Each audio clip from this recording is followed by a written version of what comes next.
Ladies and gentlemen, good day and welcome to the Heritage Foods Q4 FY2024 earnings conference call.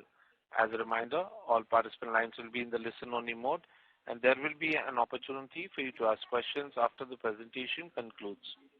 Should you need assistance during the conference call, please signal an operator by pressing star then 0 on your touch-tone phone. Please note that this call is being recorded. I would now like to hand the conference over to Mr. Anuj Sonpal from Valorum Advisors. Thank you, and over to you, Mr. Anuj. Thank you. Good evening, everybody, and a very warm welcome to you all. My name is Anuj Sonpal from Valorum Advisors. We represent the investor relations of Heritage Foods Limited. On behalf of the company, I would like to thank you all for participating in the company's earnings call for the fourth quarter and full year, financial year ending 2024. Before we begin, let me mention a quick cautionary statement. Some of the statements made in today's earnings call may be forward-looking in nature. Such forward-looking statements are subject to risks and uncertainties which would cause actual results to differ from those anticipated. Such statements are based on management's beliefs as well as assumptions made by and information currently available to management. Audiences are cautioned not to place any undue reliance on these forward-looking statements in making any investment decisions. The purpose of today's earnings call is purely to educate and bring awareness about the company's fundamental business and financial quarter under review. Now, let me introduce you to the management participating with us in today's earnings call and hand it over to them for opening remarks. We firstly have with us Mrs. N. Brahmani, Executive Director, Dr. Sambasiva Rao, President, Mr. Sridip Kesavan, Chief Executive Officer, Mr. A. Prabhakaran Naidu, Chief Financial Officer, Mr. J. Sambamurthy, Chief Operating Officer, Mr. Upendra Pandey, CEO of Heritage Nutravet Limited, and Mr. Umakanta Barik, Company Secretary and Compliance Officer. Without any further delay, I request Dr. Sambasiva Rao to start with his opening remarks. Thank you, and over to you, sir. Thank you, Anuj. Good evening to everyone joining us today on this call. We are pleased to welcome you all to this earnings call for the quarter 4 and full year 2024. The financial results and earnings presentation have been uploaded already on the exchanges, and I hope you must have had a chance to look at them. We are pleased to inform you that Heritage Foods has reported robust growth in terms of earnings and profitability for the quarter as well as for the full year. For the quarter 4 under review on a consolidated basis, the operating income was 951 crores, representing a growth of 16% year-on-year. EBITDA for the quarter was 70 crore rupees, which grew by 68% year-on-year. EBITDA margins were at 7.39%. Net profit for the quarter was at 41 crores, representing a strong growth of 126% year-on-year, with PAT margins reported 4.26%. For the financial year ending 2024, our consolidated operating income grew by 7% to 3,794 crore rupees. EBITDA stood at 210 crore rupees, representing a strong growth of 52%, with EBITDA margins improving to 5.52% as compared to 4.27% in the last financial year. Net profit for the year stood at 107 crore rupees, which has seen a significant improvement of 84% on year-on-year basis, with PAT margins reported at 2.81%. Now moving on to the operational performance. In the fourth quarter under review, milk procurement volume grew by 11.32% year-on-year to 1.59 million liters per day, while the average procurement prices dropped by 3.5 rupees per liter, that's 7.5%, to 41.7 rupees per liter. Our milk sales volume experienced a steady growth of 3.74% year-on-year in quarter 4 to 1.11 million liters per day, while the average milk selling prices for the quarter rose by 1.78%, that is close to 1 rupee per liter, to 54.84 rupees per liter. Value-added products registered a robust revenue growth of around 22% year-on-year in quarter 4. We also had several new launches in quarter 4. The products we launched include toned and skimmed milk in Tetra Pak under brand name Farm Fresh and Light Fit. A new ice cream variant, Whites, launched during Valentine's Day. New variants of fresh milk, Gold and Super Gold in Chennai. Flavored curd in 2 variants under brand name Shubh Meeta Dahi. We also expanded our distribution network further in quarter 4 by adding 432 milk distributors, 33 wrap distributors, and 11 fresh value-added product distributors. This expansion aims to improve product availability and reach a wider consumer base. For the financial year ending 2024, VAP witnessed a strong growth of 18.7% year-on-year basis.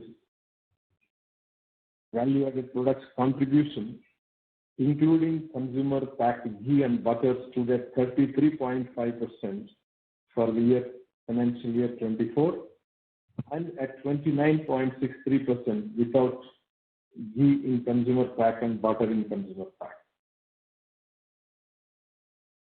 Coming to our subsidiary and joint venture, they also had a strong performance in financial year 24, with Heritage Nutrivet, the wholly owned subsidiary, reaching 160 crores rupees in revenue in FY24, representing a growth of 50% year-on-year, and also a significant growth in bottom line from 1.6 crore rupees to 7.4 crore rupees, which represents a growth of 360% year-on-year. Our joint venture, Heritage Nivandi Foods Private Limited, reduced the losses by 4 crores during the financial year from 17 to 13 crore rupees. With this, we open the floor for question and answers on any introduction. Thank you. Thank you very much. We will now begin the question and answer session. Anyone who wishes to ask a question may press star and 1 on the touchtone telephone. If you wish to remove yourself from the question queue, you may press star and 2. Participants are requested to use handsets while asking a question. Ladies and gentlemen, we will wait for a moment while the question queue assembles.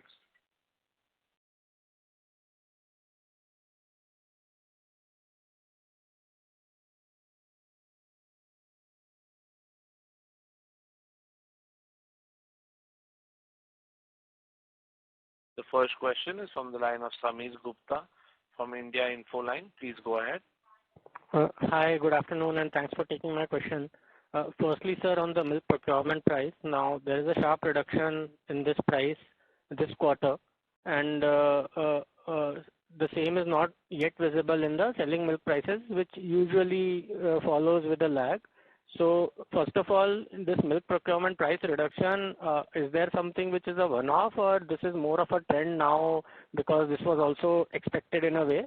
And if that is so, then do you expect some moderation in EBITDA margin then from the current level? It may still settle at a higher level, but just the fact that some of this may need to be passed on to consumers, do you foresee that? Your thoughts here?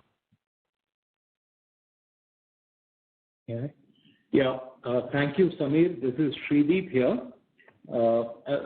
First of all, yes, we have seen milk prices drop in quarter 4 of the financial year, and it is usually the case because quarter 4 is the end of a good flush season, and prices usually start to drop from November, December onwards, and it continues to drop. So there is nothing unusual about it.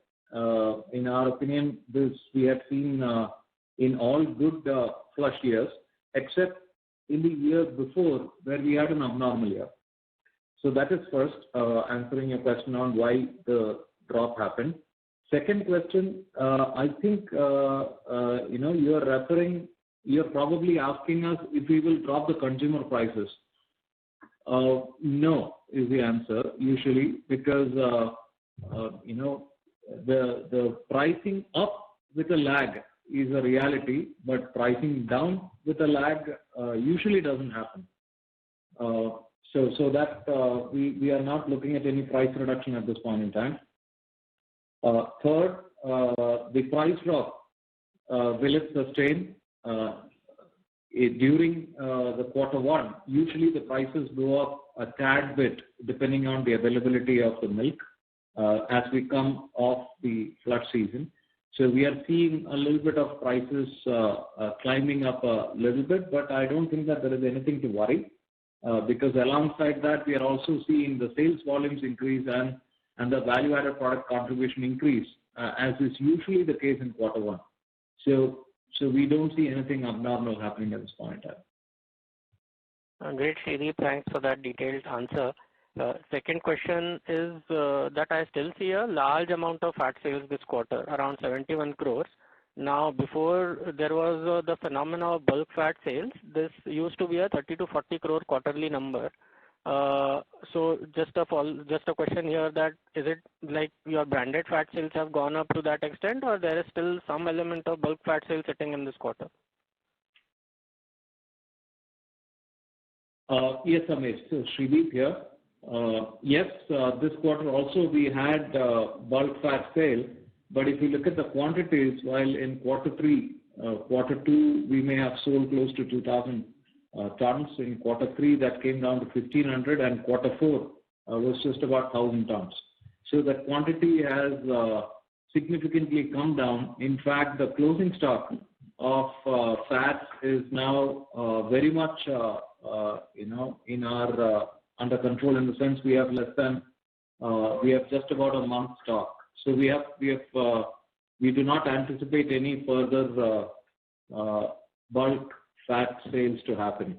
The sale of fat products on the consumer side has been steadily growing, while in quarter one we sold close to 560 tons. The same number in quarter four was close to 800 tons. So if you could note the trend on consumer side, the sales volume is growing steadily quarter on quarter, 560, 680 like that, eventually ending up with 800 odd tons in the quarter. Whereas in the commodity side, which is the bulk fat sale, has come down from 2,000 tons to 1,000 tons, and nearly we can say that it is now absolutely at 800 tons is nothing. 800 tons is what we need for sales of consumer products. So we are not carrying any bulk fat at this point in time. Just to follow up here, Shri. So this bulk fat, and correct me if I'm wrong, this is usually sold at the existing fat prices with almost a zero gross margin. Is this understanding correct? It depends on when you accumulated, at what price you accumulated, and when you liquidated. So there is always assuming there is no price change during that time, would that be a fair understanding? Okay, if it is sold on the spot, you're absolutely right. You're bang on.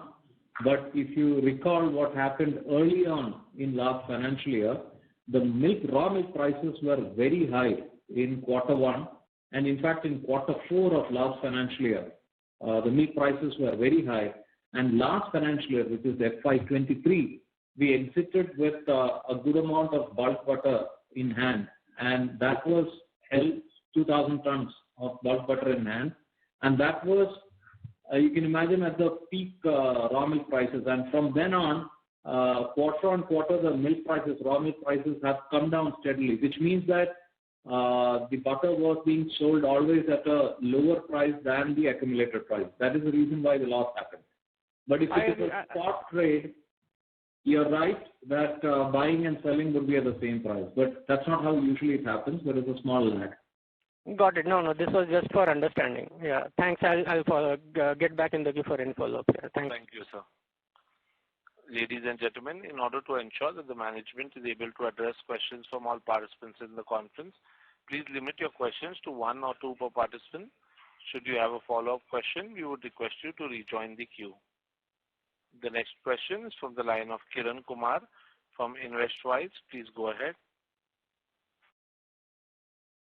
Thanks for the opportunity. So my question is on this milk growth, where we have grown 3.74% year on year. So majorly, which market had given us this growth? Is it overall all the geographies we operate, like Hyderabad? Hyderabad is our major area. So are other areas also contributed to this growth, or only it's Hyderabad which we grew? Yeah, this is Samamurthy. So milk sale volume has grown across all the markets. So growth is there all the markets. Okay, not only a single market. Can you just tell me how much we grew in Hyderabad, which is our major market, which is a sustainable growth, as I feel? Okay, while Mr. Sambamurthy gets that number, I do not agree with what you said, that growth in Hyderabad is only sustainable. In fact, all the other markets are also equally sustainable. Our growth usually is higher in our... Sorry for my statement. What I meant was, like, since we have the higher market share in Hyderabad, which gives you a better margin, so I quoted in that sense, not in a different sense. It is Hyderabad also roughly the same growth actually. So my second question is on your future, means Q1. How are we trending in our sales, milk and other product sales? Is it like last year? I remember we were like we had a bad season for our VAP products and all because of unscattered rains, all those stuff. Is it better in this quarter, or we are still experiencing the same? Sure. So, We'll answer later, Kiran. Okay. And my last question is regarding butter provision.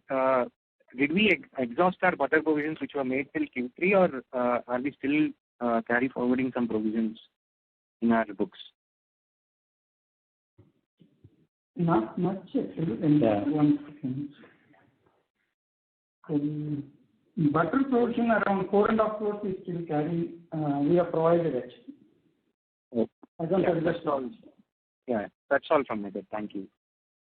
Thank you. The next question is from the line of Ankit Gupta from Bamboo Capital. Please go ahead. Yeah, thanks for the opportunity and congratulations for the great set of numbers. So my first question was on the milk sales. We have seen a steady increase in the milk procurement over this financial year, but our milk sale has been in low single digit for the full year and most of the quarters. But our VAP sales have continued to grow pretty well, in high double digits. So is it that the increase, the higher milk procurement is being directed towards VAP, and since those are higher margin products, and milk sales growth will continue to lag the milk procurement number by a big margin? Yeah, thank you, Ankit. This is Srideep here. So just to give you a sense of last 4 or 5 quarters trend of what has happened. In quarter 1, we declared milk volumes degrowth of about 1.1%. In quarter 2, volumes of milk grew at 0.8%. Quarter 3 was 2.3%. Quarter 4 was 3.8%. So you can see that minus 0.1, minus 1, plus 1, plus 2.3, plus 3.8. So which should give you confidence that the trajectory is good. And the reason why it initially went to negative was because of raw milk procurement price increases. We had passed on close to about 11 to 12% price increase to the consumer. Whenever there is a significant price increase to the consumer, there is a little bit of a contraction of consumption. And I'm not sure, Ankit, if you had attended our previous investor con calls, we had mentioned that we had achieved the price increase partially through increase of MRP and partially through what we call as shrinkflation, which is basically a reduction of grammage of the pack sizes, which also resulted in like a consumer buying. The number of packets that the consumer buys remains same, but the quantity purchased comes down a little bit. So it is pretty much understandable when we take a price increase of 11 to 12%, volume tapers a little bit. But the good news is that we've been able to turn it around, and now it is ended. The year has ended with a steady growth of about close to 4%. Now, specific question about difference in growth rates of value-added products and milk. One should understand that milk is largely organized. 40% of milk consumption in the country is in the organized sector, and only rest is unorganized. Hence, the growth that we see in milk is usually at the rate of population growth or growth of urbanization. Unless consumers start to drink a lot of milk, the consumption quantities increase. That is not the case as far as value-added products are concerned. Value-added products, most of the value-added products are largely unorganized. And the momentum that we are able to get is because of the conversion from unorganized to organized, because we are able to provide highest quality products, because we are able to give consumers convenience, which they do not have with organized. For example, paneer, only 4% is organized. Curd, only 8% is organized. So naturally, value-added products will continue to have a higher growth rate compared to milk. And so this you should expect going forward as well. So that very well explains my questions. And my second question was on, in the current quarter, given the kind of, the heat wave which the entire country has experienced, how do you see the growth of, VAP, especially products like curd and ice cream in the quarter, and, what percentage of our total sales from VAP are we targeting for FY25? Yeah, Ankit, as we mentioned earlier, we are trying to defer discussions on current quarter to the next quarter. Sure. But any target that you can give for value-added product contribution for FY25? I think there's a lot of general opinions in the media from some of the leaders of cooperatives. I think you have a lot of information, but specifically to our company, we can't release at this point in time. But if you can look at the past trends and understand what the potential could be. So, thank you, and wish you all the best. Thank you. The next question is from the line of Nirman from Unique PMS. Please go ahead. Sir, can you quantify the fat loss for the quarter, and do we expect any fat losses in the next year?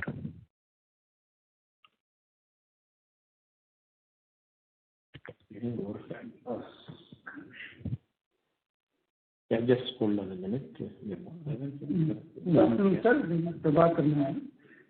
Fat losses for the quarter 4, 13.4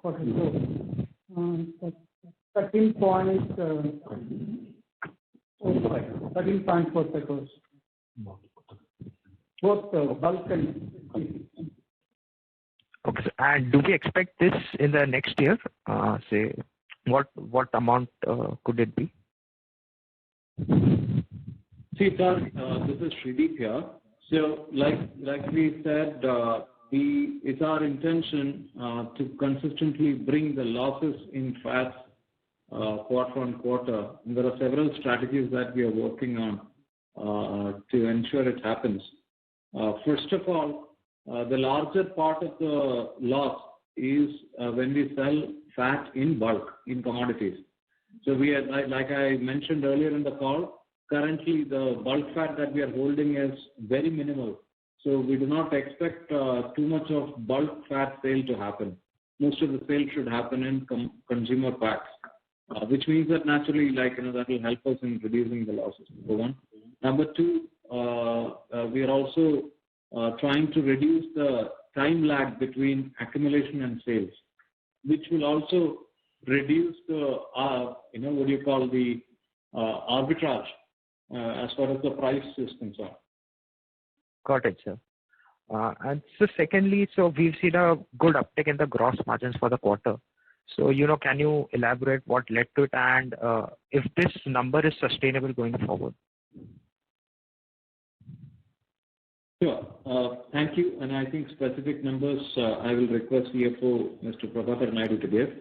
But on a very high level, the fat losses came down in quarter four. And secondly, we had the benefit of raw milk price reduction, which happened in quarter four. We also had advantage of low-priced SMP that we used. Yeah, and you will also see that the value-added products growth had gone up at around 22%. So all of these help, and specific numbers may be different. Gross margin for Q4 is actually 23.34%. Yeah, so 20.09. So his question is why? So raw milk prices, we have already indicated that it has come down. I think it is there in the investor note. The second thing is SMP, whatever we have consumed, is also at a lower price compared to, because of all benefited because of the milk prices coming down. Pramini here, just to expand a little bit upon gross margins, our intention as a company is to stabilize, if not improve margins. Hello?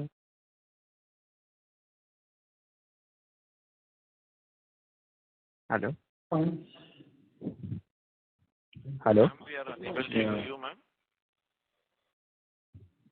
I guess the signal issue. Maybe she'll come back. Hello? Can you hear me now? Yes, ma'am, please. Yes. Yeah, sorry about that. I had a connection issue. So what I was trying to say is that we have displayed in our results also stability or improvement of gross margins over the last 8 quarters through a combination of different initiatives, as CEO Shriti had mentioned, focus on value-added products, better procurement mix, and more focus on growth of these higher margin products, and also improvement in the increase in sale of consumer packed fat versus bulk fat. So I think that's something we can expect going forward, a focus on stable and growing gross margins. Yeah, thank you. And my third question is just related to the JV. So we've seen reduction in losses, but we've still provided an impairment of about 16 to 17 crores this year. So can you talk about that? You see, as for accounting standard, actually, when there are indications when the company is continuously incurring the losses, we need to test it for impairment. We have appointed external consultant for evaluating the company. We applied the DCF method. So based on the valuation report and our carrying amount of investment in standalone financial statements, we are supposed to provide actually the higher of the carrying amount more than the value, our share of value of the JV. That has been provided as of now. Okay, but then we do. Sorry to interrupt, sir. Yeah, I'll get back in the. Yeah, thank you. So, just to add one point, it's true the losses have come down and business building is happening at a rapid pace by expanding the channels and outlets, markets, etc. But to present the true and fair situation of the company's assets value, investment value, it was recommended by our consultant to have impairment noted. So that has been carried through so that the health of the company is clearly reflected for the years to come. Thank you. The next question is from the line of Rohit from Samatva Investments. Please go ahead. Good evening, sir. Thank you for the opportunity. So my first question is on the JV only. So I just want to know what's our plan for the JV, right? The losses have decreased, I get it. But what's our plan next 2-3 years in terms of revenue growth, in terms of market reach? And by when do you see it breaking even? What's your thoughts on that? Yeah, sure. Thank you. It's a single product category company which started focusing on yogurts in different forms, liquid, stirred, fruit, flavor, etc. We had an initial setback when the business commenced because of the COVID. This company was ready to commission at the onset of COVID. So 2 years we couldn't place the products in the markets because of the physical constraints of reaching, etc. So we lost a valuable time for the first 2 years after commissioning the business. But subsequently it picked up. The volumes are growing. There was some issue in terms of reaching out to long distance markets because of the cold chain requirements. Now all the requirements have been fulfilled. The business is picking up.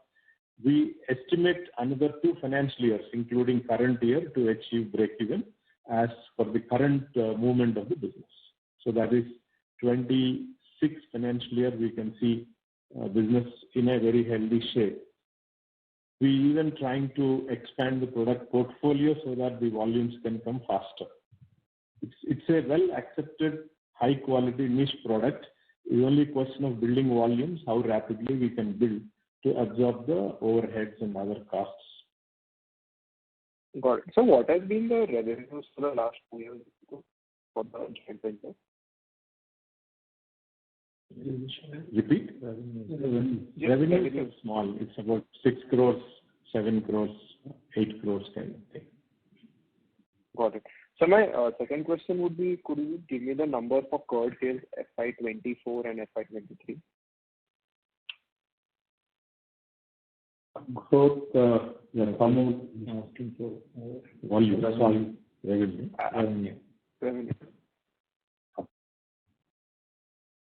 Revenue growth is about 820 crores, right? Good. Full year. Yeah. So it's close to about 820 crores, and which is growing at a rate of 16%. So FY23 to FY24, it has grown 16%, right? That's right. Okay. Sir, my last question would be on the ice cream part. So this year we have done around 70 to 80 odd crores. So in terms of scale, right, there's a very big opportunity in ice cream. So the next 3 to 4 years, how big can this segment be for us? Yeah, this is Sridip here. See, ice cream is a category which is seeing like every single value-added product category is growing, and our intention is to keep the growth ahead of the industry. So our understanding is that ice cream as an industry is growing at the rate of about 16 to 18%.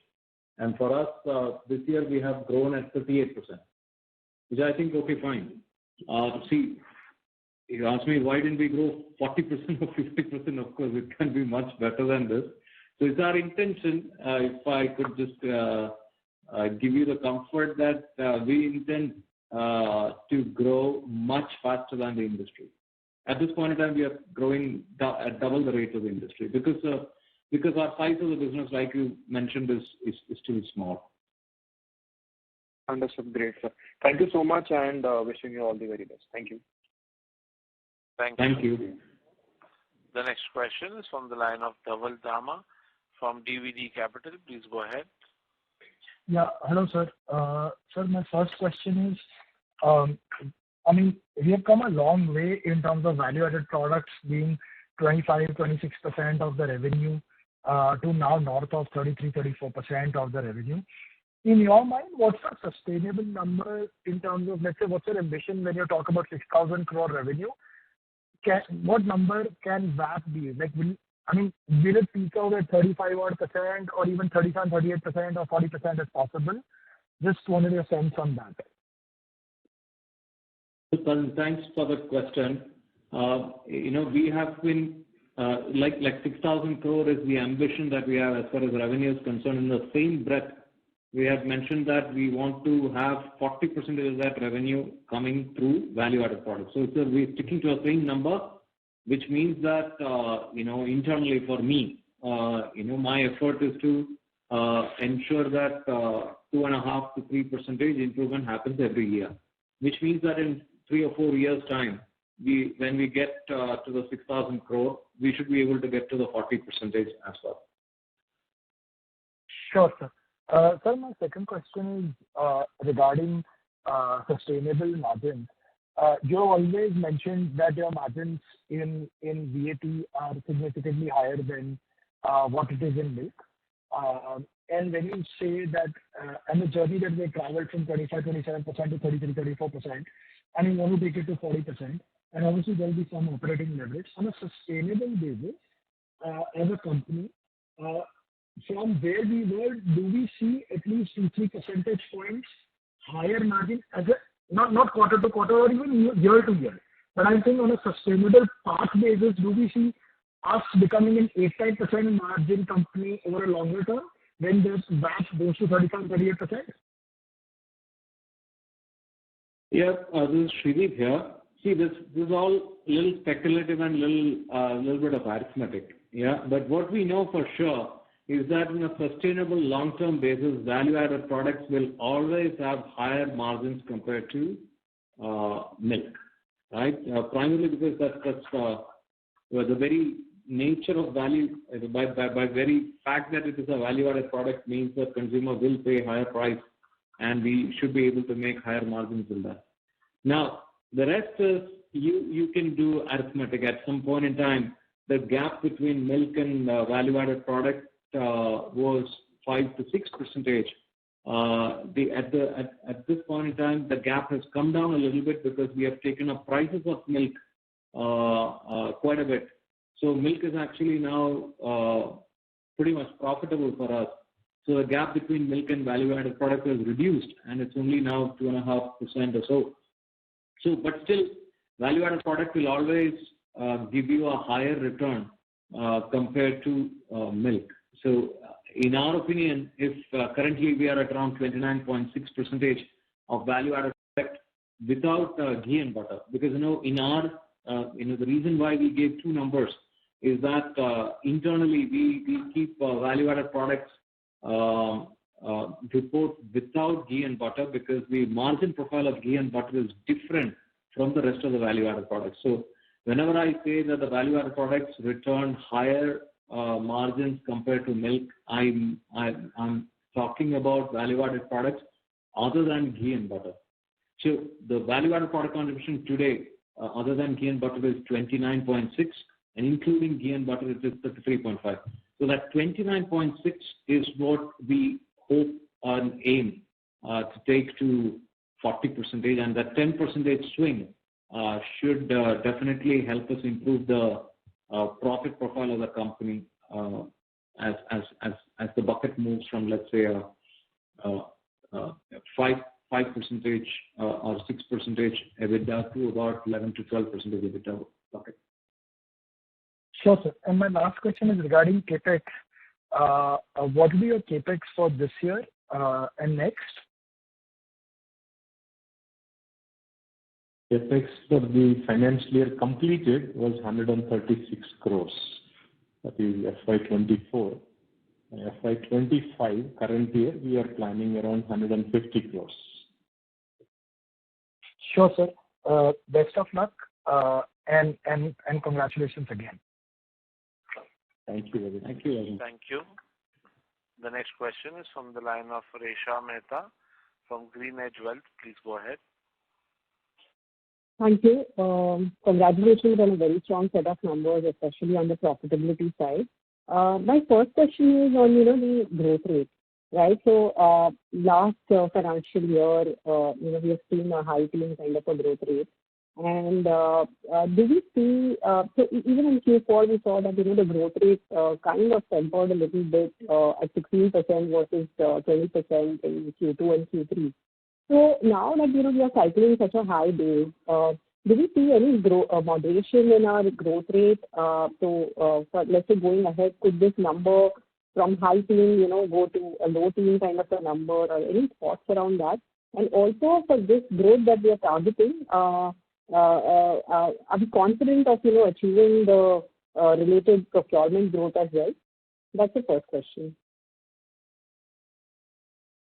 Yeah, thank you, Resha. This is Shrideep here. Fortunately, we are in a very attractive industry. And this attractive industry is sitting in a very attractive country. So that's possibly what our biggest strength is, right? The country, GDP is expected to grow at 7.5%, 8%. And in that dairy sector is supposed to grow or expected to grow faster than that, right? And all estimates given by experts all talk about 11 to 13% kind of industry growth rate. And our intention is to continue to gain share and grow at a differential rate compared to our peer group. And if you compare our growth rate with any of our competitors, you can see that we are a tad above them, which means that if industry is growing at 11 to 13%, then we should aim to grow in high teens. We should continue to grow that, right? So I can give you the comfort of tailwind that we have and our determination to make it happen. The procurement. Right. And related procurement. Yeah. So this year we have grown our procurement in line with our milk milk requirement. So every year we have it's a steady work that we do. Every month we open about 150 odd the village level collection centers, which means that in a year we open about close to 2,000 village level collection centers.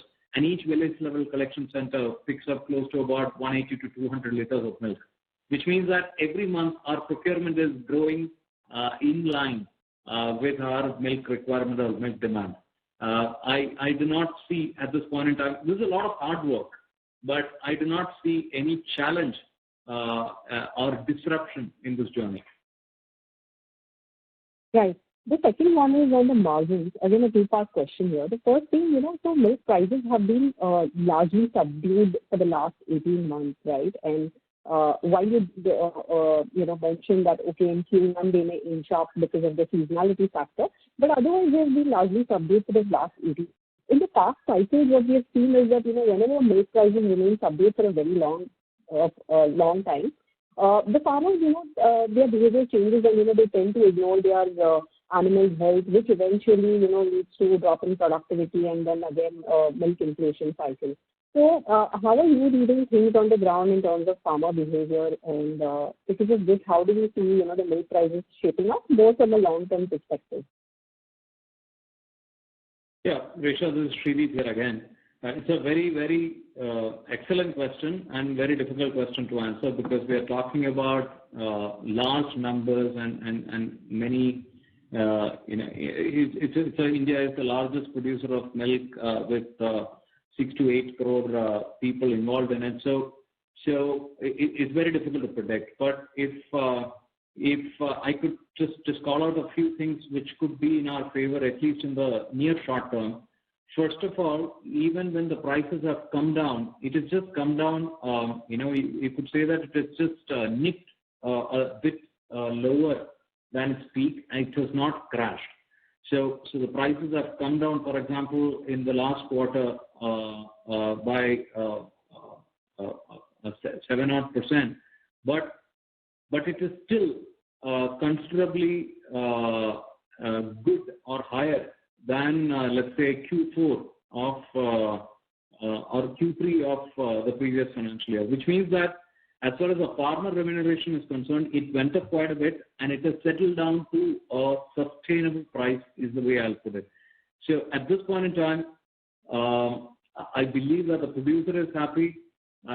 Companies like us, we are able to make money and we are able to give the consumers products at affordable prices. So it's the equation is actually very well balanced at this point in time, and which is the reason why there is stability for the last many months. And we are hoping that the stability sustains for some time. But surely, external disturbances and disruptions can happen. But at this point in time, the prices that we are paying to our farmers is quite sustainable on both sides. So you're not seeing in the markets where you procure that, farmers have started neglecting animal health or anything of that sort, right? No, such things would be seen on news as well. We are not seeing anything. everything is at this point in time, everything is very stable. Touch wood. Got it. Right. And lastly, on the EBITDA margins, so just a quantitative data point question here. So if you could call out the EBITDA margins for liquid milk and VAP in Q4 and also for the full year. And also, have you taken any blended price hike in VAP in Q4? I'll answer the second question. We have had market mix changes because of which the prices have changed. You will say that the net realization blended average. Blended average would have changed, but we have not taken any price increase as such. Okay, so for entire FY2024. Risha, to your first question, I think CFO is answering. Good afternoon, ma'am. This is actually for Q4, milk margin is 8.97% and the VAP margin is 10.48%. And for the full year?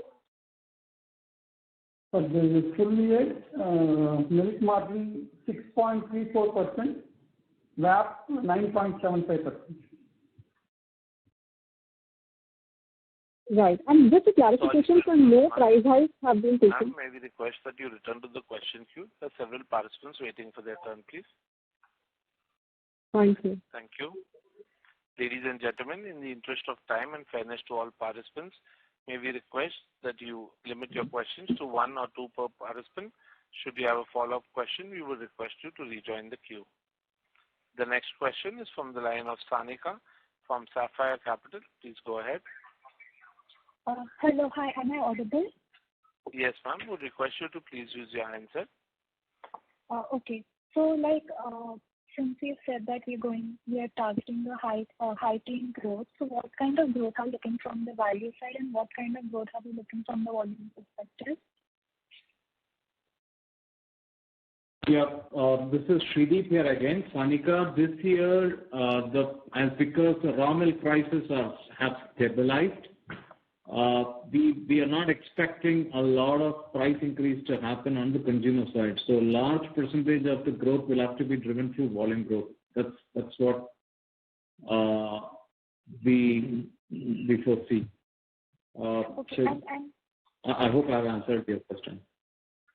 Yeah, so this 15 to 20% growth, can we expect this kind of growth on a year-on-year basis going in Q1 and kind of 7.5 to 8% EBITDA margin? So for volumes growth, we have been delivering the level of volume growth in value-added products for some time. Milk is a product category where we need to accelerate the growth as well, and that also is an upward trend. There is a lot of work that we are doing both on distribution side as well as on the consumer side to make sure this happens. For example, you have seen in the report itself that we have added close to 400 plus distributors in the quarter, which is going to help us in Q1 and beyond. We're continuingly expanding our presence in the market through distribution initiatives. We have added tens of thousands of retail outlets. We have entered new channels of distribution. For example, in Tamil Nadu, we have opened several new towns where we were not present earlier. So that's a continuous work that we're doing. And on the consumer side, we are investing now consistently on the marketing side to create consumer demand, and that's also helping us drive differential offtake from the stores compared to our competitors. So we are gaining market share as well at the same time. So it's a combination of these which should help us, continue the growth journey. Okay, thank you, sir. Thank you. The next question is from the line of Sameer Gupta from India Infoline. Please go ahead. Hi, thanks for taking your follow-up. Just wanted some color on the current state mix in terms of sales. If exact data you cannot give, any flavor that you can share will also be great. This is for FY24 I'm asking. Yes, Samir, we are quite anxious to know, but we are also trying to be disciplined. I understand, sir. Our compliance officer is sitting next to us. Any flavor will also be helpful, sir. Just wanted to understand. It's been some time since we I can tell you that our core markets are growing at healthy numbers, and our non-core markets or frontier markets, which is all the developing markets, are growing much faster. That's all I can say at this point in time, and it's a healthy mix at this point in time. And just a follow-up here, any new states you might have entered in the last 2 years? This quarter we have in the note we had mentioned that we have entered Odisha. Odisha is a market that we entered in this quarter 4 of FY23. Great, sir. I'll probably take this offline then. Thanks. Thank you. Thank you. The next question is from the line of Govind Lal Gilada, who is an investor. Please go ahead. Good evening, sir. Thanks for the opportunity. I got only one question, sir. A few days back, exactly on 28th, there was a webinar organized by CRISIL. In that, one of our official, I don't remember the name, was represented in this webinar. There was one. Hello? Please go ahead. Yes, please. So there was a statement from one of our representatives represented in this CRISIL webinar that this year dairy is a growth story of decade. So that I want to just can you elaborate on that decade of dairy growth story? What exactly? Some elaboration can you give on this, sir? You are. Discussion was. Yeah. So see, I think that is a figure of speech. The idea is that this is what I was just saying some time back, that in India is expected to have a continued consistent GDP growth for next many years to come, and we are growing at a rate of 6 to 7%, which means that if the economy is growing at that rate, then dairy industry is expected to grow faster. And here are the reasons why. Number one, large percentage of dairy sector is still unorganized. In fact, close to about 55% of the dairy sector is still unorganized. So there is a constant shift that we are seeing from unorganized to organized. I had mentioned this answering to another question earlier. For example, products such as curd, it's only 8 to 9% which is organized. Ghee, only 18% is organized. Paneer, 4% is organized. Even milk, only 40% is organized. So the shift from unorganized to organized is what is helping dairy grow faster than the economic growth of the country. Secondly, the consumers are becoming more and more health conscious. And in India, 40% of consumers are vegetarian. The primary source of nutrition or protein for most of these consumers is milk or milk products, which means that actually, we are seeing that in India, the protein consumption still is way below the requirement. That is another thing which is going to drive growth of dairy products. The third reason is that dairy is very versatile. See, unlike any other food category or any other FMCG category, which only plays in one opportunity or one occasion, dairy plays across many occasions, from the morning tea or coffee till lunch or dinner, even snacks, even sweets. So sweets, organized sweets is a fast-growing category. Ice creams is a very fast-growing category. Everything is made from dairy. So the number of occasions that you count in a day you can have with dairy is enormous. Even ghee, which is a cooking medium, butter. So, it's boundless, which is the reason why, I think there was a general opinion that, we are going to witness a very fast-paced growth in the dairy sector.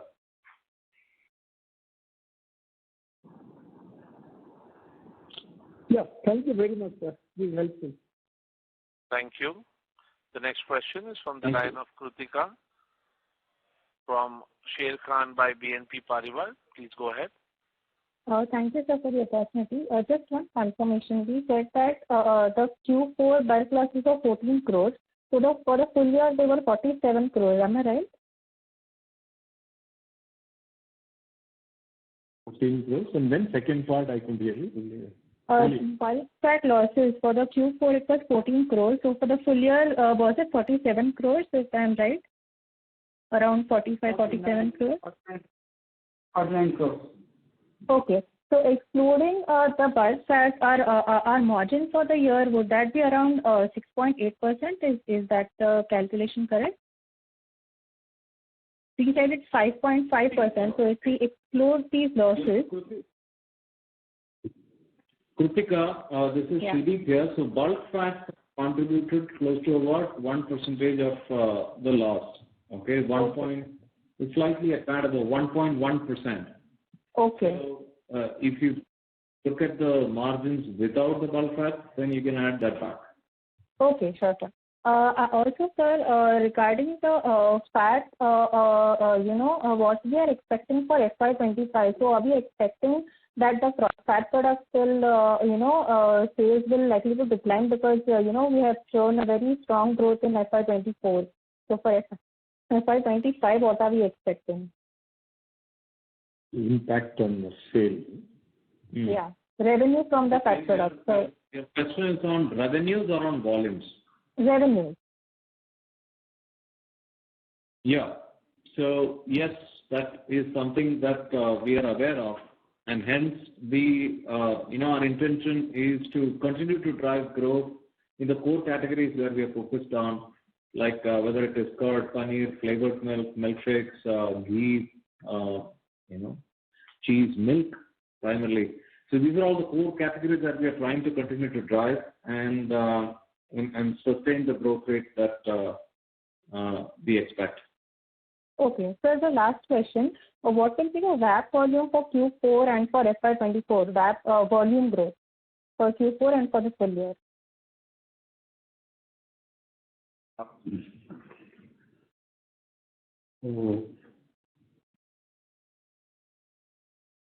Volume growth, VAP, it is about 20%, and value growth 22% in Q4 and full year. Full year, it is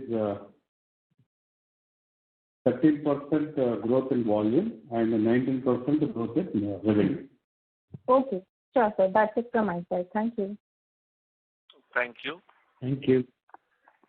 The next question is from the line of Dwanil Desai from Turtle Capital. Please go ahead. Hi, Shrideep and everyone. Good afternoon. Am I audible?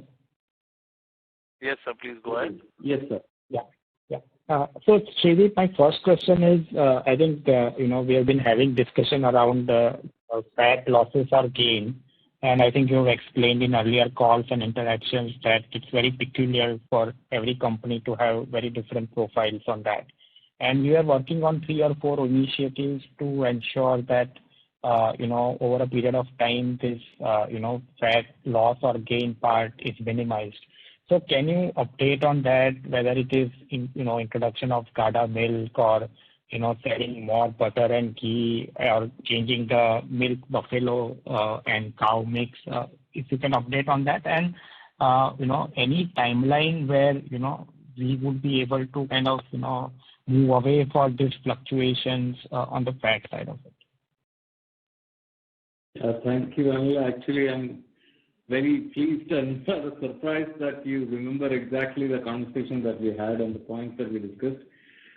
So yes, so there are 3 interventions that we can have. One is on the supply side, right? Supply side intervention is the shift from the shift of the proportion from buffalo milk more towards cow milk, which actually reduces the incoming fat into the company. And we have actually made good progress on that. In this financial year, actually, when we closed, the contribution of cow milk has increased by 3%, right? And that is something that is significant when we are procuring 15.5 lakh liters per day, that 3% is something that really makes a big difference, big impact over a period in time. So you should realize that the fat difference between cow and buffalo milk is close to 2.5%, 2.5 to 3%. So that's the first initiative. So that's something that we are working on. We have been working on for some time, and it's yielding results. The second, not sure if you have received the investor presentation. In the presentation itself, we have shown that we have launched so many products, which is like higher fat products, which is helping us take this the incoming fat out into the market.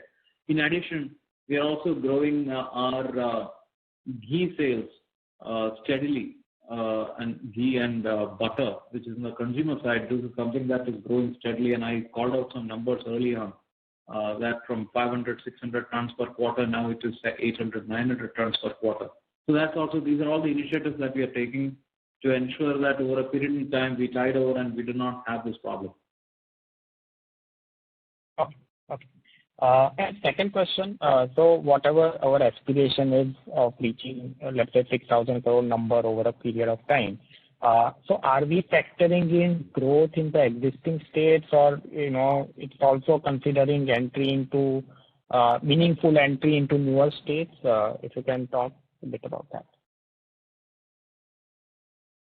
Yeah, it will be a mix of all. So we will continue to, just now like I mentioned, we just entered Odisha market. So we are looking at adjacencies, both geographic as well as one is state entering into a new state, but we are also looking at entering into newer markets in existing states, which is India is so huge. So we are now expanding our reach into tier 1 cities, tier 2 cities, which is where we are seeing a lot of growth as well. So that the geographic expansion definitely is in place, is part of the plan, as well as going deeper in the existing geographies and cities where we are operating.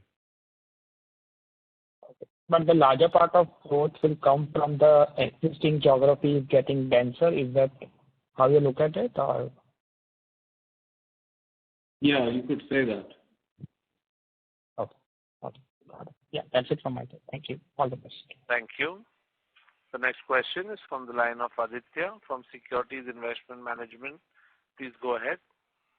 Yeah. Hi, sir. Thanks for the opportunity. So my first question is on our inventory. So in this year, our inventory has reduced considerably. While if I look at your other two south-based players, they have almost doubled their inventory. And they are talking about taking advantage of the low-cost milk situation which we are currently witnessing. So what is our strategy on inventory, if you could just elaborate? Yeah, our inventory on butter has been much lower than the last years. So that is to our advantage we visualize. The other inventory of milk powder, value is low because the price is lower. Per ton price is lower this year significantly. So the quantity required for our internal consumption is available. So we are comfortable with the inventory build-up we have for company's requirements.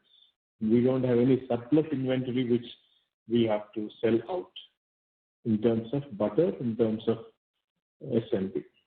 And if I may just add, so previously also we mentioned, I think it was in Q2 call, we had mentioned that we do not do speculative trade. So we don't do that. So we are not speculating and buying. Last year also we bought enough to cover us till December, the SMP. This year also it's exactly the same.